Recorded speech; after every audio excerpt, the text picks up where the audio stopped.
from the film. So ఇప్పుడు శ్రీనివాస్ గారు to please speak. అందరికీ నమస్కారం అండి.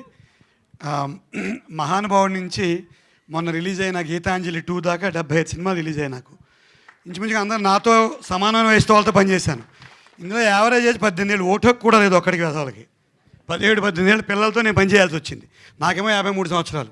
వీళ్ళు చూస్తే ప్రేమ కథలు తప్పితే ప్రేమ గోళ ఇదంతా వాళ్ళని కంట్రోల్ చేయాల్సిన పాత్ర నాది. So Nani, this A 2.0 version for me, honestly speaking. అక్కడితో బాగుంటుందా సినిమా, నడుస్తుంది, పిల్లలు వీళ్ళ ప్రేమలు గోళ అంతా నా మీద పడుతుంది బరువు అంత సినిమాలో. సో ఫుల్ లెంగ్త్ రోల్ ఇచ్చాడు నాని నాకు ఫస్ట్ టైము. ప్రణీత్, పిల్లలందరూ ఇంక అసలు ఒక రేంజ్లో ఉంటుందని మీరు చూసారుగా. ఇక్కడ ఎంత అలరిగా ఉంది. వాళ్ళని 6 నెలలు భరిస్తూ నేను వేరే సినిమా షూటింగ్లు కూడా చేసుకోగలిగానంటే ఎక్కడో నా మానసిక బలం గెట్టిందని అనుకుంటున్నాను. అంతమంది కోతులతో కలిసి పనిచేయాల్సి వచ్చింది. It's fantastic experience. ఒకటి అటు వెళ్తుంటే ఒకటి బాబాయ్ అని పిలుస్తాడు, ఇంకోటి మావయ్య అని పిలుస్తాడు. అందరికీ నేను ఒక్కనే లోకు మధ్యలో టీంలో మొత్తం ఏజ్డ్ ఫీల్ ఇందాక మా సిస్టర్ చెప్పినట్టు శ్రీనివాస్ గారు ఉన్నారా పైకి రండి అన్నట్టుగా. సో ప్రతిదానికి వీళ్ళు నామి పడిపోయేవారు. సో ఇక్కడితో ఆగిందా, నేను ఏదో డైలాగులు బాగా చెప్పుకుంటూ బతుకుతున్నాను గోదావరి యాక్సెంట్లో విను. ఇది పూర్తిగా తెలంగాణ చిత్రం. సో నేను మళ్ళీ నాకు పూజిత్తు ప్రణీత్ వీళ్ళిద్దరు గురువులు నాకు. తెలంగాణ యాక్సెంట్ మళ్ళీ తప్పుగా మాట్లాడకుండా. Though I was a student of Osmania university, ఆ ఫ్లో మిస్ అయింది. సో కంప్లీట్గా ఇందులో తెలంగాణ యాక్సెంట్ మాట్లాడించి ఒక కొత్త వెర్షన్ ఇచ్చినందుకు కూడా నేను ధన్యవాదాలు తెలియజేస్తున్నాను. నాకు పూజిత్ డబ్బింగ్ ట్రైనింగ్ దగ్గర ఉండి. Last but not the least dance చేయాల్సి వచ్చింది. ఎంత కష్టం చెప్పండి. మా వయసు వాళ్ళని పిలిపించి కొత్తగా సినిమాల్లో 4 ఏళ్ళు అయిన సినిమాల్లోకి వచ్చి డ్యాన్స్ నెంబర్ సందీప్ గారు అయితే చాలా ధైర్యం ఇచ్చారు. బాగా చేసేవాళ్ళని కూడా చెప్తే ఇంటికి వెళ్ళి చేస్తుంటే మావిడ తిట్టింది, అక్కడ చేసుకుని ఈ పిచ్చి డ్యాన్స్ అని ఇంట్లో చేయకొని. సో ఆ ఫ్లోతో అక్కడికి వెళ్ళిపోయాను.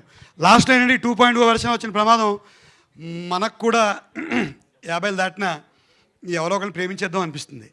చాలా ప్రమాదం. ఇంటికి వెళ్తే జాగ్రత్తగా ఉండాలి. So all the best, all the boys. ఇందులో మొత్తం ఈ ముగ్గురు లీడే కాదు, ఇంకా చాలా కోతులు ఉన్నాయి. అందులో గడ్డంగాడి మీద నాకు చాలా అనుమానం. ఒకడున్నాడు వెనకాల. వీడి కనీసం ఇప్పటికి 10-12 మందిని ప్రేమించేస్తుంటాను. నాకు చాలా డౌట్ నాకు. సో ఈ రకంగా అద్భుతమైన సినిమా ఇది. మీరు ఎవరి కోసం పతంగ ఎగిరేశారా? చిన్న లేదు, మా టైంలో అవకాశాలు రాలేదు. ఇప్పుడు ఛాన్స్ లేదు. ఇప్పుడు చూసాను, చెప్పాను కదా 2.0 ఏమైనా అటు ఇటు చూద్దామన్నా మనకి ఇబ్బందిగా ఉంటుంది. ఇంట్లో అందరం పెద్దవాళ్ళం అయిపోయాం కదా వయసులో. So all the best. Patang సినిమా ఆయన అన్నట్టు మ్యాచ్లో కలుద్దాం కాదు, మ్యాచ్ని చూసి ఈ సినిమాని సూపర్ హిట్ చేసి మా కృష్ణ గారు ఫస్ట్ స్టార్ట్ అయినప్పుడు, శేఖర్ గారు, అలాగే మా వైజాగ్ అబ్బాయి ఉన్నాడు, ఎక్కడ అబ్బాయి. సో ఈ ప్రొడ్యూసర్స్ అందరికీ కూడా బాగా డబ్బు వస్తే మళ్ళీ సినిమా తీసి ఇంకోటి మాతోటే మళ్ళీ డ్యాన్స్ చేయిస్తానని ఆశిస్తున్నాను. Thank you very much. వారిని మొత్తం టీం అందరు కలిసి శ్రీనివాస్ గారిని మార్చేశారు కదా, మొత్తం స్పీచే మారిపోయింది స్టైల్. ఓకే, అదే అంటున్నా.